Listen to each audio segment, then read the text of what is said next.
Breaking news میں خوش آمدید ناظرین کرام، سب سے بڑی مچھلی کا شکار کر لیا گیا۔ عمران خان گرفتاری کے وقت تشدد کے بعد بے ہوش ہو گئے، عینی شاہد نے کیا دیکھا؟ کہتے ہیں کہ ہم بے ہوش تھے، ہائی کورٹ کے ایک ملازم ہیں، انہوں نے ہمیں اٹھایا۔ بیرسٹر گوہر۔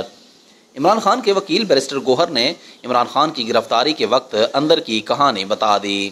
بیرسٹر گوہر نے میڈیا سے گفتگو میں کہا کہ ہم نے نیب کے خلاف 2 ریٹ پٹیشن فائل کی تھی، جس میں کہا گیا تھا کہ القادر یونیورسٹی کی انکوائری کو تفتیش میں تبدیل کیا جائے۔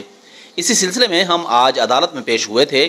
خان صاحب کو جب بائیو میٹرک کے لیے اندر لے کر آئے تو وہ ویل چیئر پر تھے۔ رینجرز کے اہلکاروں نے سب سے پہلے ہائی کورٹ کے مین گیٹ کو توڑا، اس کے شیشے بھی توڑ دیے۔ اس کے بعد بائیو میٹرک کی جگہ کو سارا توڑ کر چلے گئے۔ انہوں نے کہا کہ میں اور بخاری صاحب اکیلے تھے، انہوں نے ہم پر ڈائریکٹ پیپر سپرے کیا اور شیلنگ کی۔ اس کے بعد انہوں نے خان صاحب کو وہاں سے اٹھایا ہے، ان کے سر پر مارا اور ان کو لات ماری۔